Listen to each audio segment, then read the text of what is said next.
Buenas tardes. Un gen defectuoso nos complica la vida a muchos de los que estamos hoy aquí, pero hay también gente que se ha dedicado a facilitárnosla y es precisamente lo que nos reúne hoy. El 25 aniversario de la Fundación de Hipercolesterolemia Familiar, su presidente, el doctor Pedro Mata. Queremos escucharle porque seguro que nos va a contar perfectamente qué han sido esos 25 años. Buenas tardes. Muchas gracias. Buenas tardes a todos.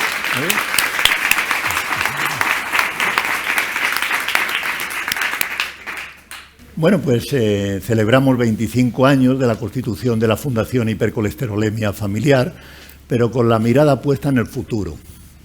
Es importante cuando se celebran años y especialmente cuando se celebran 25 años.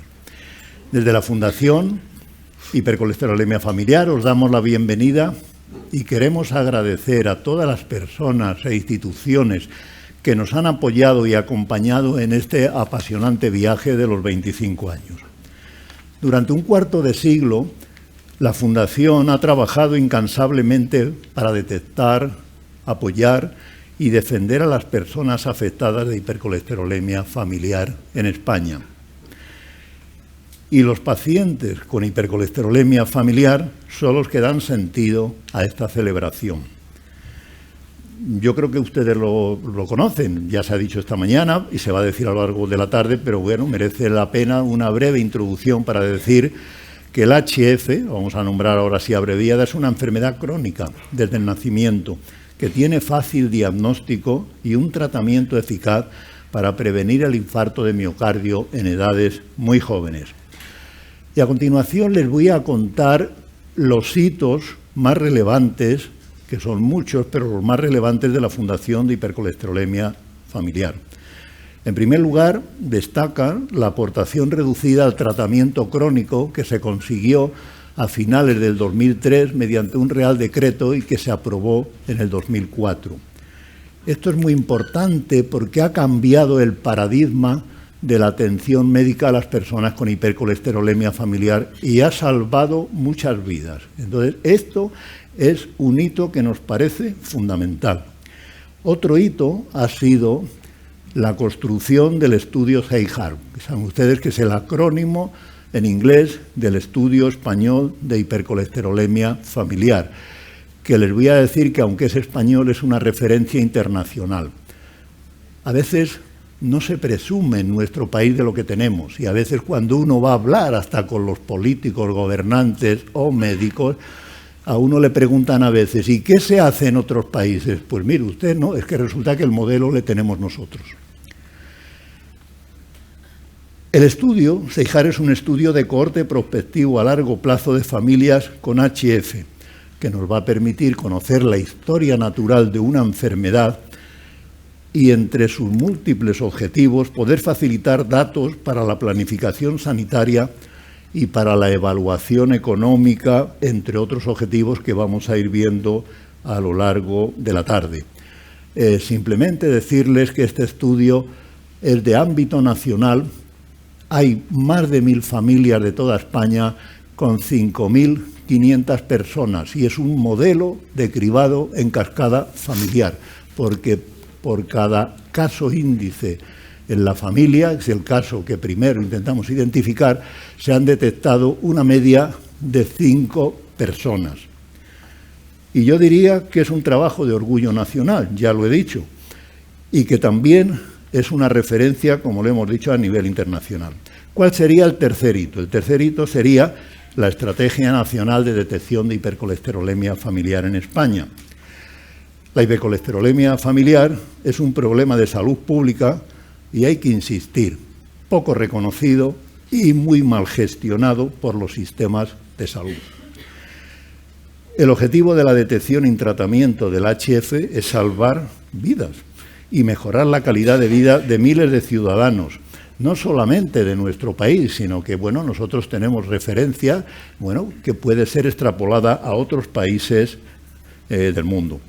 Mientras tanto, aliviamos con esta detección en cascada, con ayudar a las familias, conseguirlas a través de los médicos, pues estamos aliviando la presión sobre los sistemas de atención médica. Por tanto, un plan de detección precoz del HF es un modelo de medicina preventiva y debería ser prioritario para los sistemas de salud. También quiero decir, para no olvidarme de los profesionales sanitarios, que en el estudio SEIJAR participan 32 hospitales del Sistema Nacional de Salud, además de algunos centros también de atención primaria. Como organización de pacientes, deseamos aprovechar esta fantástica oportunidad para dirigirnos directamente a la Administración sanitaria y a nuestros políticos, para poder conseguir la mencionada estrategia de detección de hipercolesterolemia familiar que todavía sigue pendiente. Por lo tanto, como ven ustedes, es un hito parcial. Entonces, la pregunta que nos hacemos desde la Fundación y que esta tarde se va a hacer en las mesas de diálogo es: ¿sería el cribado del recién nacido la forma ideal para detectar la HF de forma precoz en el niño y en la propia familia y prevenir la carga de enfermedad cardiovascular prematura? Yo creo que esta contestación esperamos tenerla en la conclusión final de las mesas de debate. Quería recordar que todo niño tiene el derecho a la prevención de la salud, pero especialmente el niño que nace con un trastorno genético y que no tiene culpa de haber heredado este trastorno genético. No adquiere una enfermedad, sino que la tiene desde el momento del nacimiento.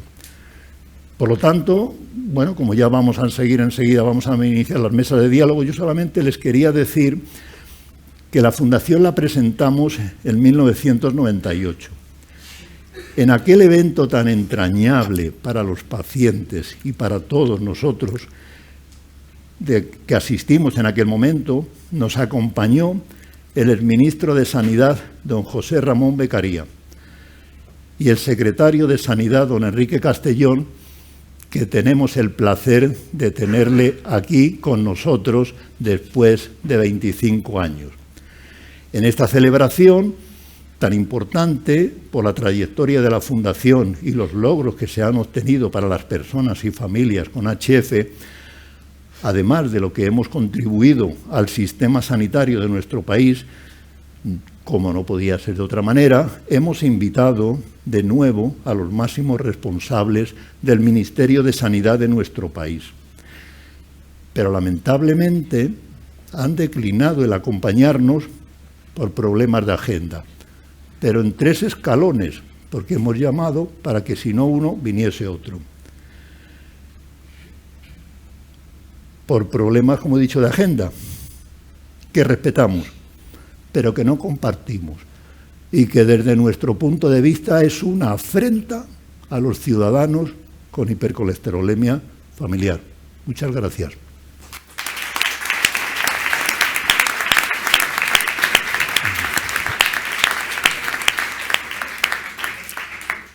Iba yo a dar las gracias al doctor Pedro Mata, pues porque hoy es el 25 aniversario de la Fundación y yo creo que me atrevo a hablar en nombre de todos los pacientes sin conocerlos.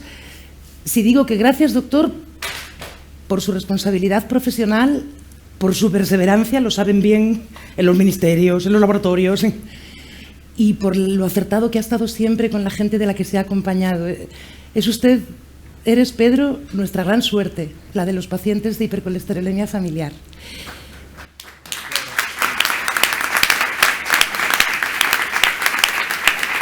Y ahora vamos a ver un vídeo que es una forma quizá más dinámica de repasar también esos 25 años en los que han pasado muchas cosas y han hecho una edición muy sensible y muy distraída de qué ha pasado en estos 25 años.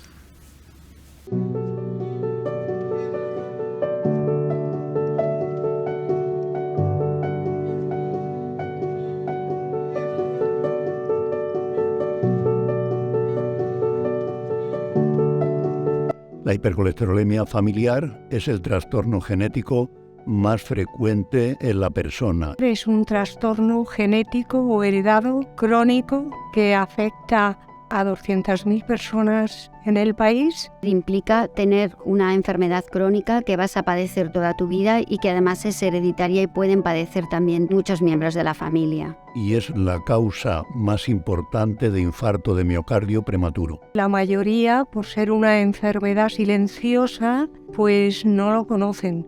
Nosotros teníamos antecedentes familiares de infarto en la familia. Mi abuelo había muerto de un infarto de miocardio, pero eran épocas en las que todo aquello pues sucedía y nadie estudiaba nada. Empezamos porque yo tenía una hermana que era 3 años menor que yo y le empezaron a salir como unas granos, protuberancias, no sé muy bien.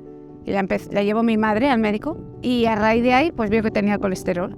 Tenía un colesterol pero unas cifras desorbitadas. El diagnóstico precoz debe ser primordial. Simplemente necesitamos un análisis de sangre, medimos y vemos que el colesterol está elevado, preguntar también a la familia, y si tenemos que hay otros familiares que tienen el colesterol elevado, prácticamente estamos en presencia de una hipercolesterolemia familiar. Si no les detectamos y tratamos adecuadamente, su esperanza de vida puede disminuir de 20 a 30 años respecto a la población general. Mi hermano con 36 años murió de un infarto y en ese momento pues fue un gran drama familiar. La iban a derivar a Madrid porque no sabían lo que era y la dio a ella un infarto y murió. Le dimos toda la importancia que tenía, empezamos a estudiarnos todos nosotros, a tratarnos y también a nuestros hijos. Y ya vieron que todos teníamos colesterol, pero no sabían todavía esto de lo genético, todavía no se sabía, ¿no? En el 2004 es cuando ya nos hicieron las pruebas genéticas, que ahí es donde detectamos que era hipercolesterolemia familiar. La hipercolesterolemia familiar tiene tratamiento y funciona muy bien cuando se combina la medicación adecuada con unos hábitos de vida sanos. De acuerdo con la Organización Mundial de la Salud, es un modelo precisamente de prevención, porque se detecta fácilmente, porque se puede prevenir las consecuencias del infarto de miocardio y porque tiene un tratamiento muy sencillo. El principal son las estatinas, es la piedra angular del tratamiento farmacológico de estas personas. La fundación se crea a finales de 1997, es cuando sale publicada en el Boletín Oficial del Estado, y luego ya en el 98, que es coincidiendo en que ahora celebramos los 25 años, es cuando ya se desarrolla la Fundación de Hipercolesterolemia Familiar. Los objetivos de la fundación desde el principio son muy claros, que estos pacientes conozcan todo lo que tiene que ver con esta enfermedad. Informar a nuestras autoridades sanitarias y, por supuesto, a los profesionales sanitarios. El principal hito fue conseguir que estos pacientes tuviesen la aportación reducida al tratamiento crónico. Pues es la prescripción casi gratuita de los medicamentos que son muy caros. Pagan una pequeña proporción de ese tratamiento. Es importante porque de no tener la aportación reducida, muchas familias, al ser afectados la mitad de los miembros, no podían seguirlo. Eso significaba un peso importantísimo económico para las familias con hipercolesterolemia familiar. Conseguir una estrategia nacional de detección precoz de la hipercolesterolemia familiar en España. Parece increíble que se haya podido conseguir todo eso, pero han luchado mucho. Yo más que obstáculos hablo siempre de barreras. Las barreras que tenemos para poner en marcha actividades que son esenciales para conseguir el hito principal. Todavía los médicos no saben que existe este trastorno, cuál es su frecuencia y lo fácil que es detectarlo. Porque si un médico no detecta este trastorno, está cayendo en una mala práctica médica. Los pacientes siguen teniendo muchas barreras. Desde la Fundación hacemos también ese tipo de tareas esencial, empoderar al paciente para que él sea el que pregunte. Y en muchos centros de salud o ambulatorios, muchos médicos de cabecera ponen problemas para esta aportación reducida, te ponen obstáculos, dificultades, tienes que presentar mucha documentación e incluso en algunos casos te deniegan esa aportación reducida, que además es obligatorio hoy en día que nos la den.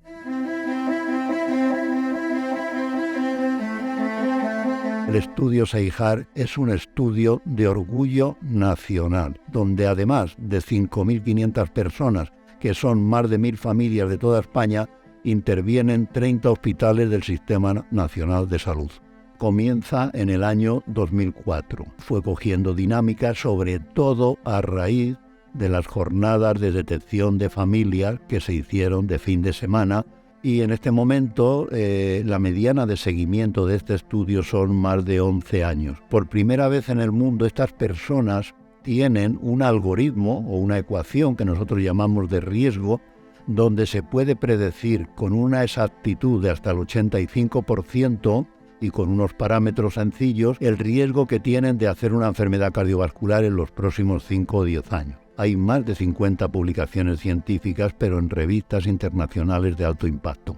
Y ese es el esfuerzo, el empeño, la dedicación que hay que poner para finalmente conseguir que ahora tengamos 5.500 personas que se han conseguido a través de las 43 jornadas que hemos hecho de fin de semana. Hay que decir que estas jornadas de detección que cuesta mucho hasta que se llega allí, pero que luego al final todo el mundo en general se siente muy contento de poder haber acudido a una jornada de detección de hipercolesterolemia familiar de fin de semana. Para nosotros fue lo que nos hicieron las pruebas genéticas y la detección fue como un avance, una satisfacción. Para poder llevar a cabo todo eso, hemos necesitado, y ya lo sabíamos desde el principio, construir alianzas. Y así hemos complementado objetivos que son comunes. Si nosotros queremos avanzar en el conocimiento de una enfermedad, necesitamos estudios de este tipo.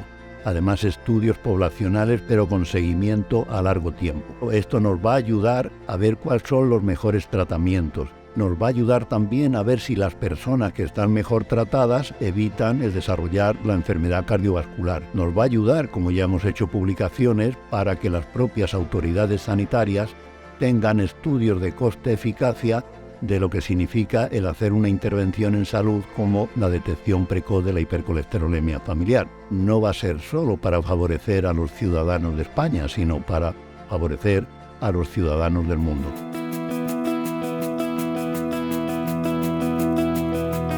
El futuro va a traer muchas cosas nuevas, sobre todo en la detección cada vez más precoz de la enfermedad. Esto es fundamental. Insistir en todos esos objetivos fundacionales con los que hemos conseguido hitos importantes, pero falta todavía mucho por conseguir. Seguir potenciando la formación de los médicos, que eso ya no depende de la fundación. El colesterol no debe ser nunca banalizado, y mucho menos cuando un paciente llega a su médico y le dice que tiene detección genética ya de la hipercolesterolemia familiar. Y en la fundación, a través de las consultas que nos llegan, es bastante habitual. Y seguir implicando más a las autoridades sanitarias. La administración sanitaria tiene que sensibilizarse mucho más, conseguir que el plan de detección se haga realidad. A pesar de todos los esfuerzos que hemos hecho, todavía no ha sido aprobado en el Consejo Interterritorial del Ministerio de Sanidad. Y eso es el gran reto que tenemos, que la administración sanitaria y política apruebe un cribado del recién nacido. Tenemos que seguir construyendo alianzas y conseguir que los pacientes cada día estén más empoderados para que ellos luchen por todo lo que ya conocen, que no es difícil conseguirlo. No es una enfermedad que tú puedas poner medios porque no tiene cura en principio, pero es el saber decir, mira, sabemos lo que tenemos y sabemos que lo podemos tratar. Es una enfermedad que vamos a seguir heredando y por eso es tan importante hacer un tratamiento preventivo, no solo la medicación, sino también la forma de vida. Cuando nos complementamos, llegamos más lejos. Y para llegar más lejos en este camino que ya hemos emprendido, tenemos que ir todos juntos, que detrás de la enfermedad hay una persona. Y es a esa persona a la que nos tenemos que dirigir. Por eso este es el principal reto que nosotros ahora tenemos, que se conozca, que se detecte y que se trate. Por lo tanto, hay que implicar sobre todo a los profesionales sanitarios y a las administraciones políticas de salud.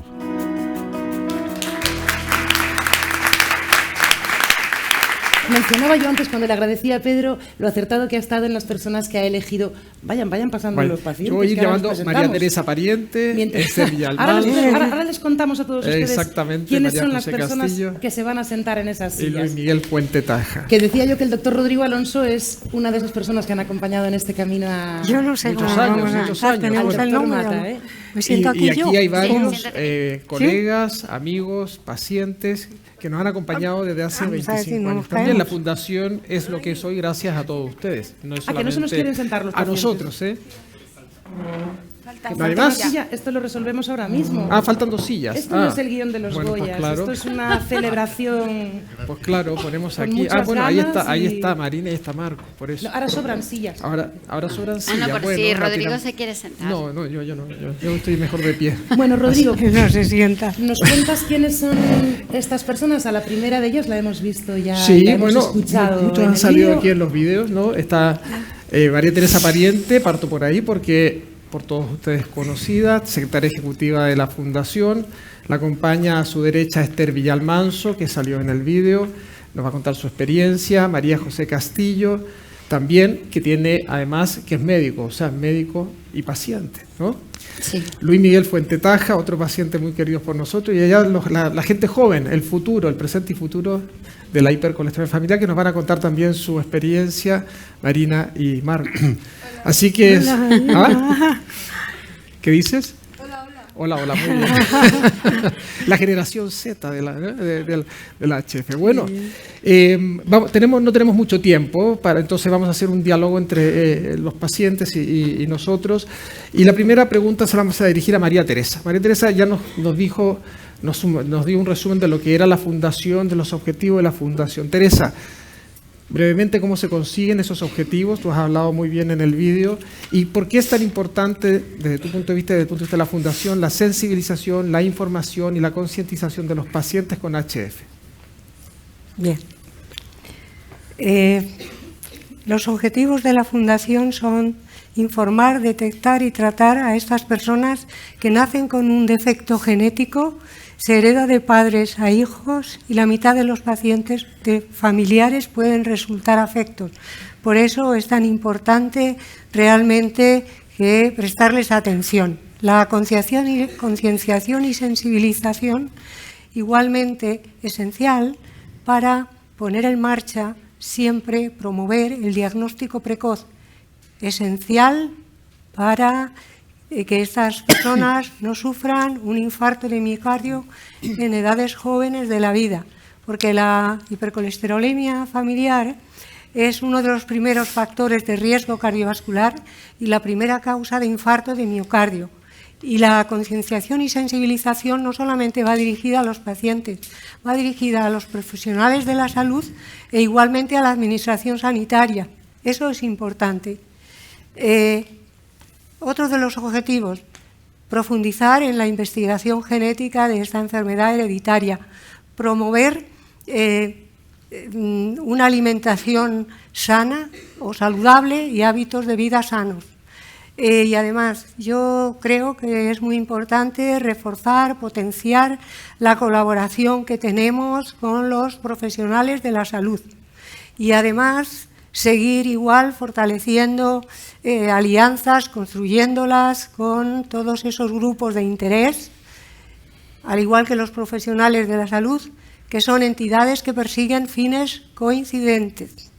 Por eso es importante, como decía, complementarnos. Es la forma de llegar mejor. ¿Qué otra cosa? La concienciación. ¿Cómo lo conseguimos? Bien, pues lo conseguimos porque desde la Fundación tenemos líneas telefónicas de apoyo, tenemos una página web, tenemos internet por donde nos llegan consultas y también editamos folletos divulgativos y hacemos campañas de sensibilización.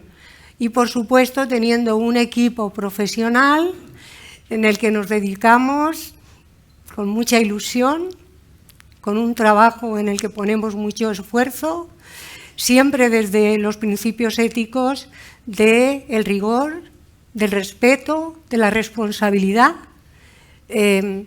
con empatía, solidaridad Y sobre todo yo diría, teniendo en cuenta dos aspectos bien importantes, que son, creo que antes alguien ya lo dijo, la tenacidad y la perseverancia. Tanto es así que en la Fundación hemos hecho un lema nuestro, y es que Zamora no se gana en una hora. Eso es bastante habitual, sí. Necesitamos perseverancia. Y respecto a la información, ¿por qué es tan importante la información, la concienciación y sensibilización? Importantísimos.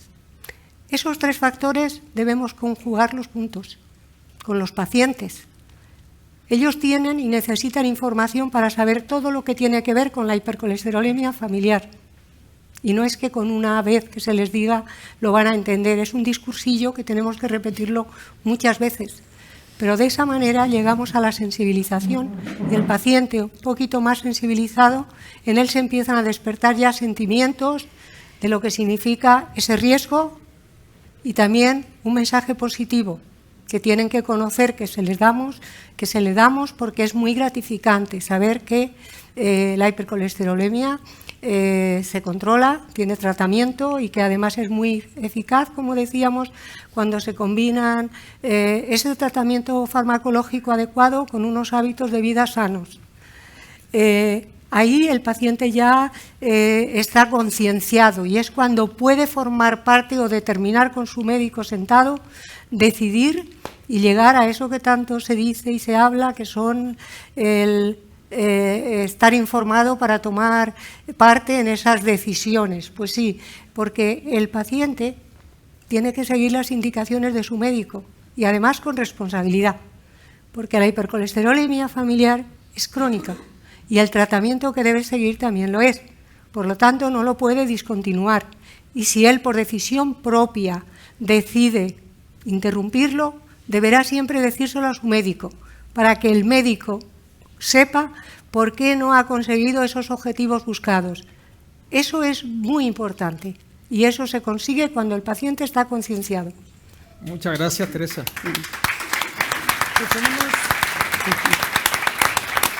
Gracias. Nos han dicho que agilidad y no dejamos que aplaudan a Teresa. Tenemos también a María José Castillo. La hemos visto y oído en el vídeo, médico, paciente. Yo me pregunto, ¿qué pasó en vuestra familia cuando un hermano fallece de un infarto muy joven? ¿Qué os planteáis en ese momento? Porque no había habido ningún aviso previo. ¿Cómo comienza? No, había habido, como pasa muchas veces, pues detección de algún miembro de la familia con el colesterol alto, pero bueno, que te mandaban alguna medicación, uno lo tomaba mejor que otro, y una cosa que te parece que no tiene mucha importancia, hasta que sucedió eso a mi hermano con 36 años, le dio un infarto y falleció, y en ese momento tenía una niña de 2 años y un bebé que hacía 15 días que había nacido. Entonces fue un drama tan increíble, no podíamos creerlo, fue un golpe durísimo.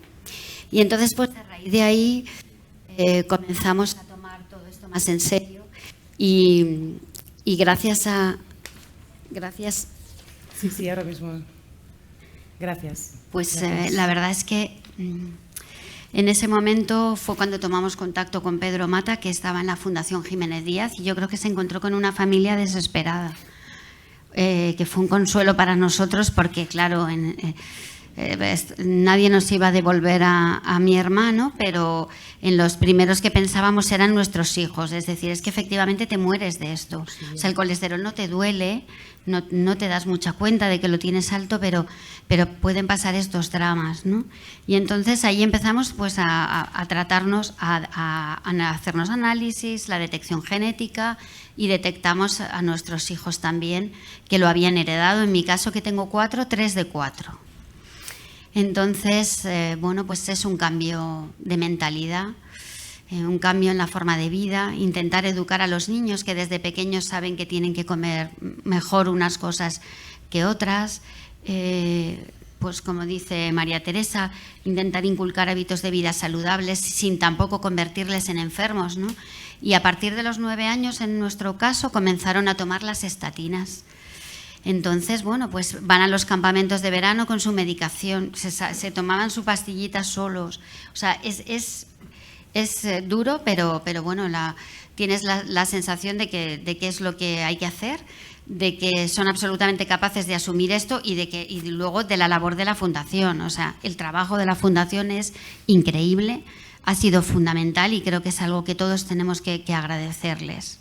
Sí, porque además no se olvidan de ninguno, no están pendientes solo de los que están aquí en Madrid cerca. Yo doy fe de esa llamada. Antes he conocido a aquella chica que está allí, que me llama: Mónica, ¿tienes análisis para que nos envíes? Mira, es que dice... Bueno, yo quiero, perdóname un segundo, agradecer a Mónica, todas las que están, todo el personal de la Fundación. O sea, son todas increíbles, hacen una labor ahí en la sombra, no están aquí, pero estáis aquí en nuestro corazón.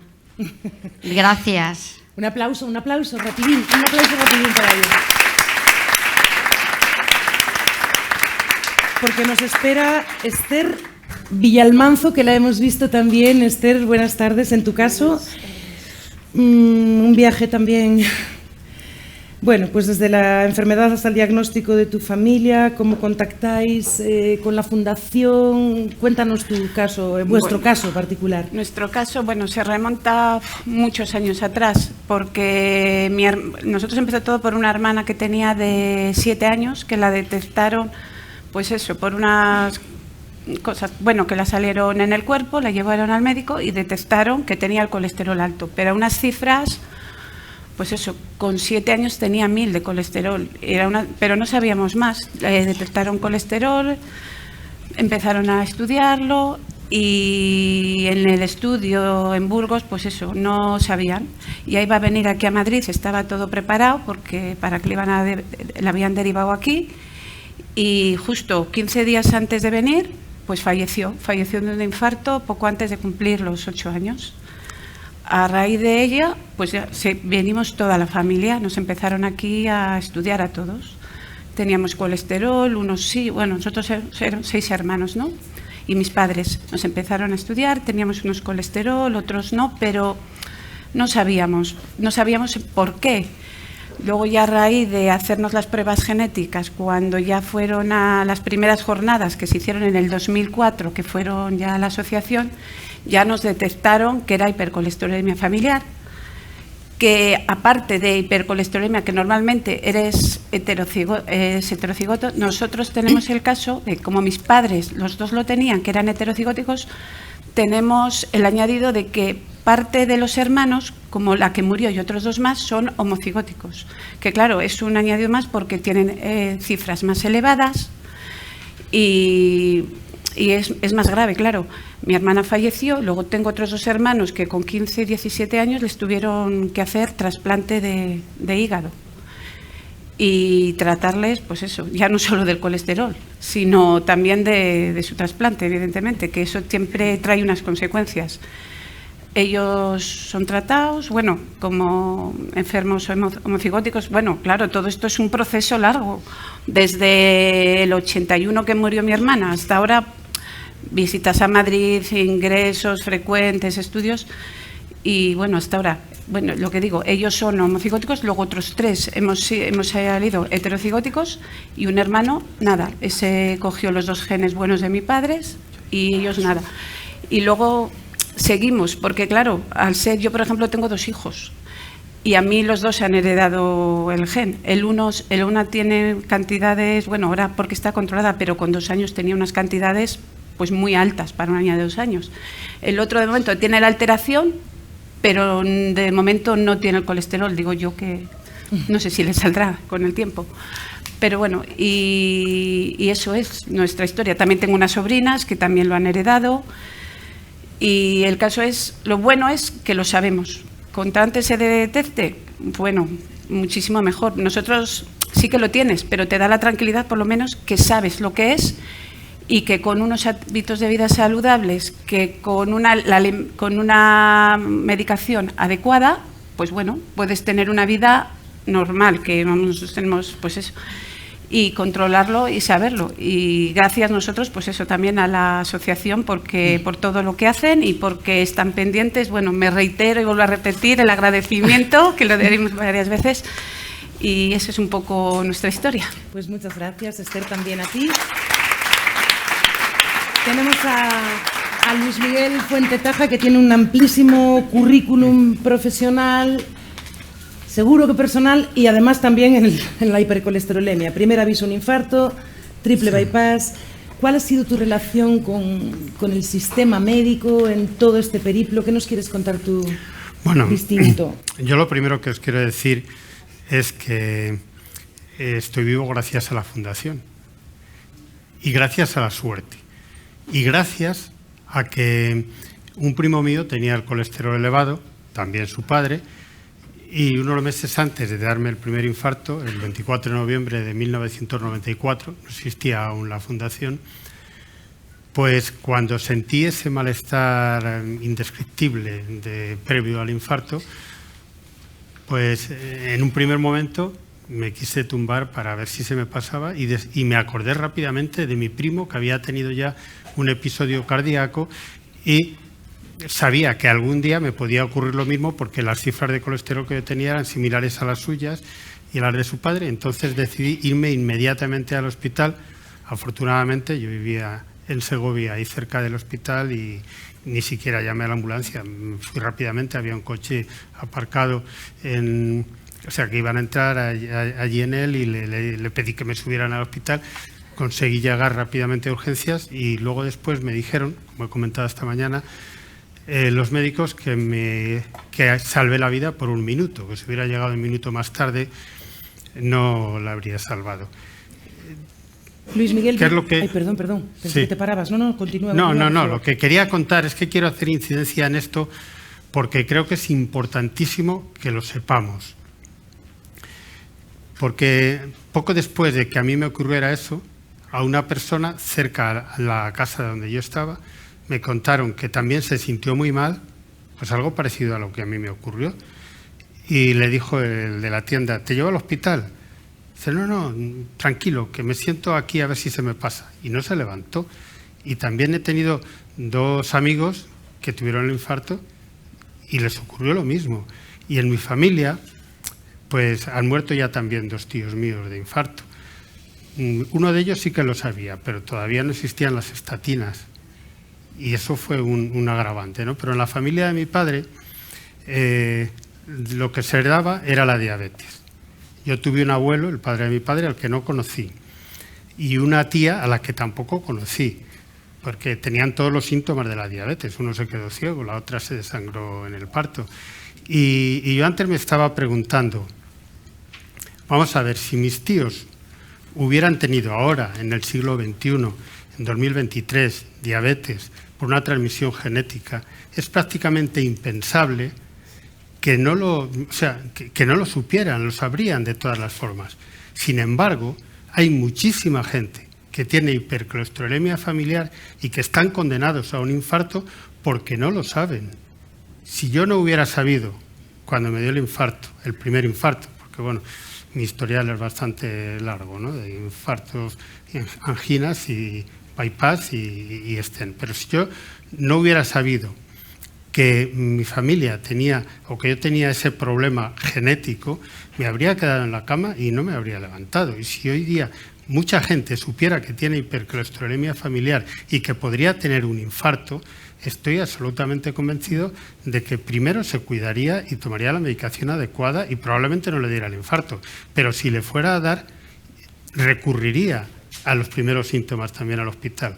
Con lo cual, lo que decía el doctor Mata, para mí es una verdad como un templo. Hay que divulgar, de alguna forma tiene que saber la sociedad o la sociedad sanitaria, sobre todo los políticos, tienen que saber que es importantísimo que exista esa información porque se salvarían muchísimas vidas. Eso es... Por cierto, Luis Miguel, que has comentado que eres de Segovia, donde hay plan de detección de hipercolesterolemia familiar. No, en Segovia, bueno... organizamos un congreso gracias al doctor Mata, porque no solamente de la vida decía antes a la Fundación, sino también a él personalmente, porque antes de que existiera la Fundación, cuando me dio el infarto, fue la huelga de médicos de tiempo de Felipe González y me dieron otro infarto a los 3 o 4 días, ¿no? En la UBI. Me trajeron rápidamente a Madrid, nadie pensaba que fuera a sobrevivir.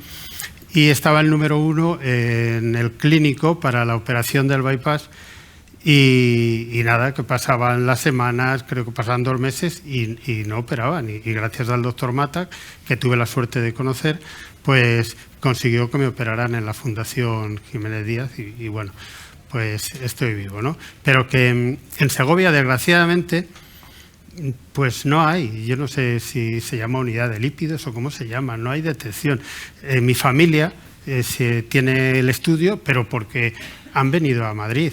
Pero en Segovia es casi imposible. De hecho, incluso tenía una hermana que me comentaba ayer que ella pagaba mucho por las estatinas, que está tomando ahora una pastilla, y eso no la he tomado nunca. Yo he tomado siempre estatinas de todo tipo y ahora estoy con la inyección, ¿no? Y acetimivas, y ella está tomando la que es conjunta. Y me decía, es que cuesta un montón. Digo, pero ¿por qué no consigues que tengan esa especie de punto negro, no sé, que nos facilitan, ¿no?, a los que tenemos hipercolesterolemia para que pagues menos? Y es que no hay opciones. O sea, tienes que ir a un endocrino. El endocrino pues te pone como a mí, ahora que viajo bastante, todo lo que puedo, y tengo que llevar siempre conmigo las inyecciones, que para mí ha sido la salvación también absoluta, ¿no?, porque ahora tengo el colesterol controladísimo. Y le dije, hazme un certificado para en el avión, por si me lo piden, para que sepan que tengo que llevar estas inyecciones, igual que las llevarían los diabéticos. Y en el certificado me pone, y por colesterolemia familiar, con una interrogación, dice, no consta en nuestros expedientes. Entonces, no sé, a mí me parece que es que para algunas cosas, a nivel sanitario, estamos en el siglo XIX. No lo sé, a lo mejor digo una tontería. Y además, discúlpame Luis Miguel y discúlpenme ustedes, he equivocado el caso de Segovia, que hubiera plan de detección, pero lo que sí podemos confirmar con este error mío es que según donde vivas en España, la situación es una o es otra, como se ha comentado aquí. En un sitio hay aportación reducida, en otro tienes... Pero eso lo veremos después. Rodrigo. Sí. Vamos a continuar. Teresa, no nos queda mucho tiempo. 5.555 casos en el estudio SafeHeart, ya se dice poco, ¿eh? Es un número importantísimo. Cuéntanos brevemente cómo se consigue todo esto, cómo la Fundación consigue llegar a los casos índice, cómo se hace luego la cascada familiar.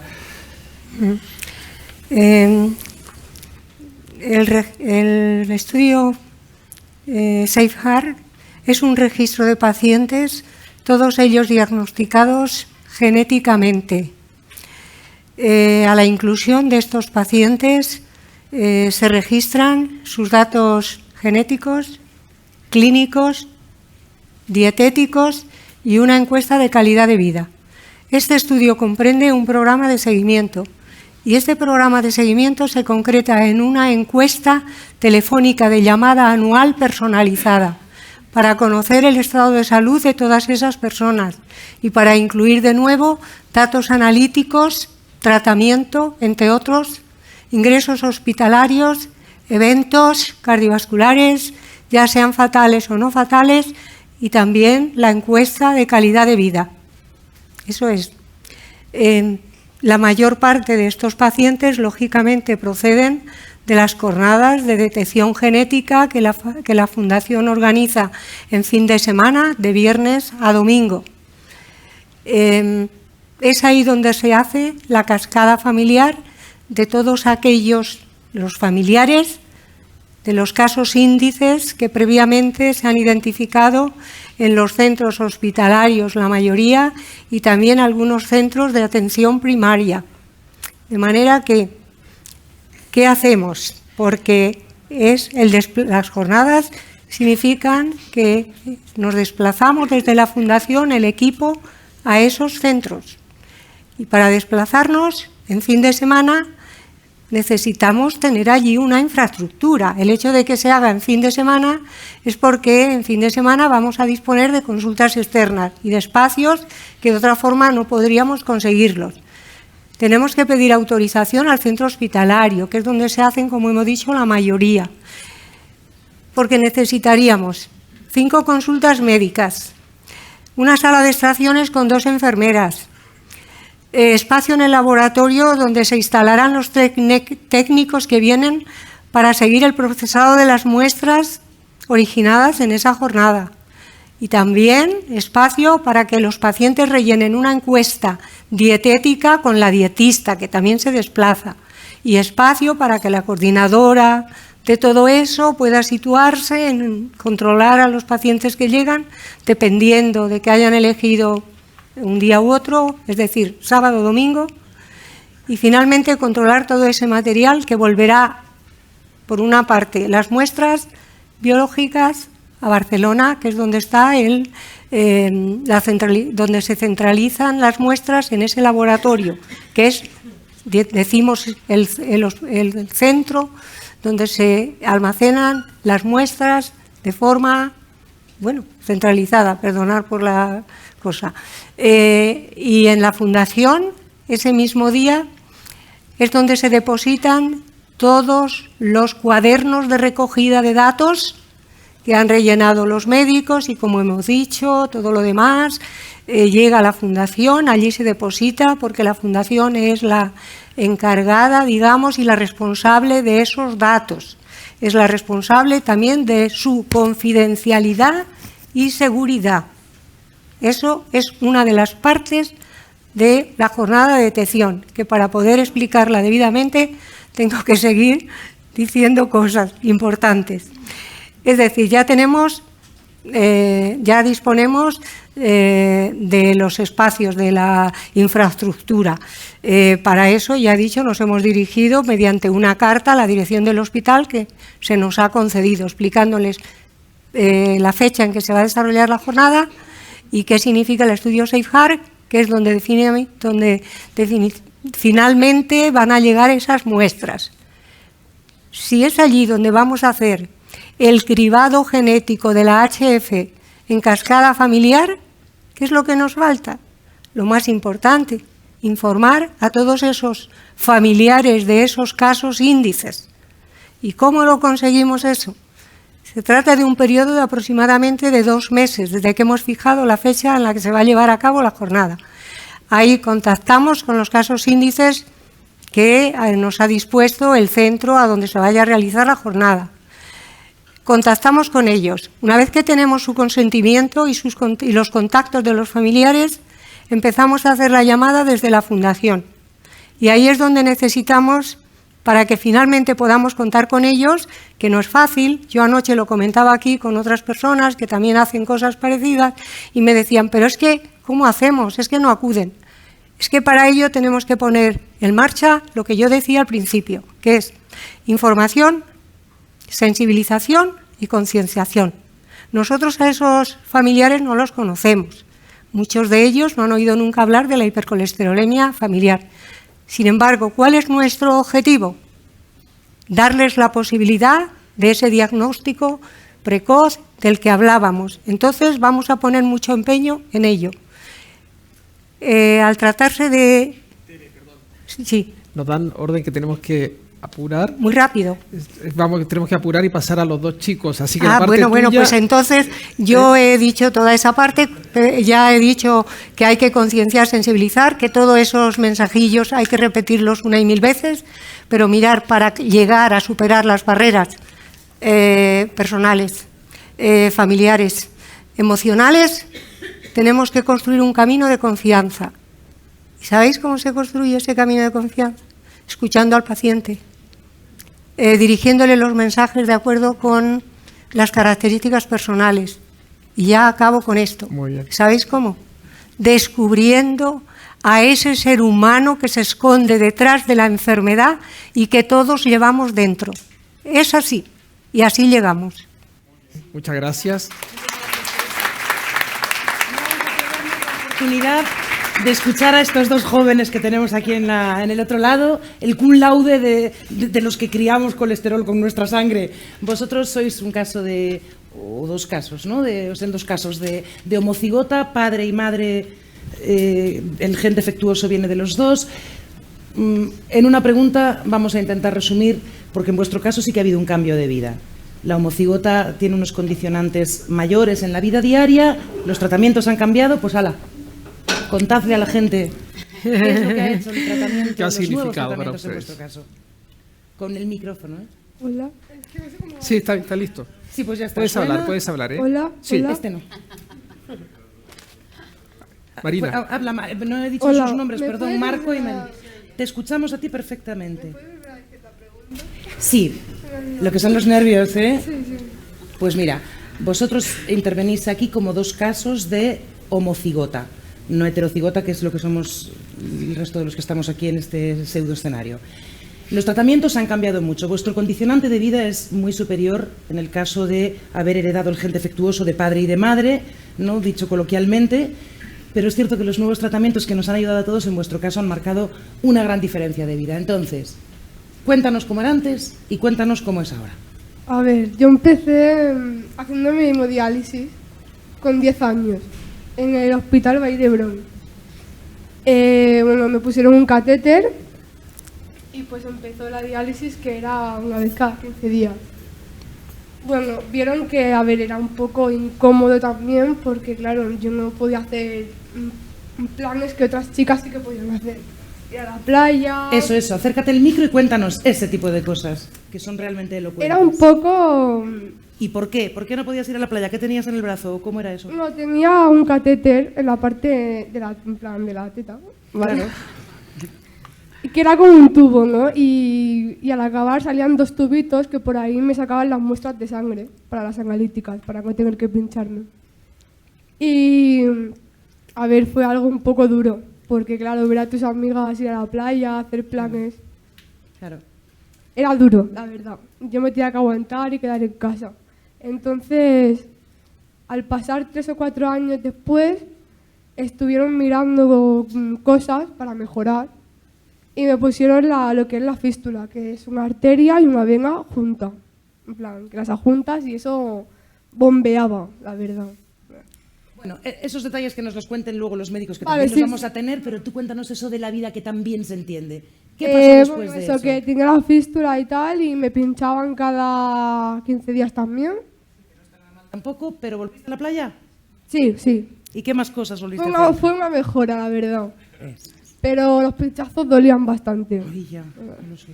Y nada, y me quitaron la fístula al poco tiempo y bueno, empezaron con unas inyecciones que me las tenía que inyectar en el abdomen, pero no iban bien.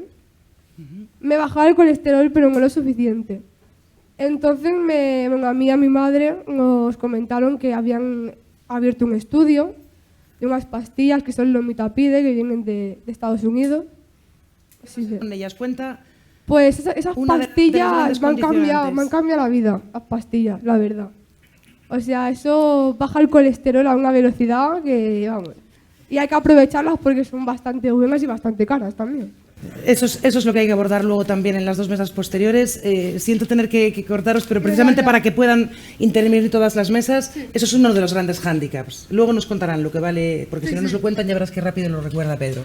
Mario, tu caso. Vale, Perdón, Marco. no pasa nada. Bueno, yo más o menos estoy también con los mismos tratamientos, he pasado casi por todos igual. A mí me lo diagnosticaron con 2, 3 años, no me acuerdo la verdad. Pero nada, mi abuela me vio marcas aquí amarillas en muchas articulaciones y demás y me mandó al médico y ya pues ahí me lo encontraron y nada, pues yo al principio iba con sobrecitos, luego a los 6 años ya empecé a tomarme aparte de las pastillas. Empezaron a hacerme también diálisis y pues nada, he pasado por todo también y últimamente estoy con el Lomitapide yo también. Yo no he tenido tanta suerte, todavía tengo que ir cada 3 semanas o así a hacerme diálisis porque bueno, estoy en un ensayo clínico y pone ciertas limitaciones y bueno, podemos hacer algunas... No se puede jugar mucho, pero bueno, sí, hay un cambio y evidentemente, bueno, pues eso, porque estamos en el ensayo. Sin el ensayo podríamos quitarnos la máquina y eso estaría genial, porque realmente pues, ya llega un momento que cada 2 o 3 semanas cuesta ir a... Yo concretamente tengo que ir a Valencia, a mí me pilla 3 horas de viaje así, depende del día, si va a ser... Ahora vamos en coche y no es tan incómodo, pero yo de pequeño me pego unos viajes buenos en ambulancia que no le vienen uno bien, ¿no? Pero bueno, ahí estamos, poco a poco. Eso en es, ello. avanzando. Avanzando, sí, se Mejorando, agradece mucho. con y... mucho por hacer, ellos son un caso. Sí, Pues claro que sí. Pues nada, vamos a cortar esta mesa de pacientes porque vamos apurados con el tiempo. Muchas gracias a todos los que están aquí sentados, a ustedes, a la generación joven.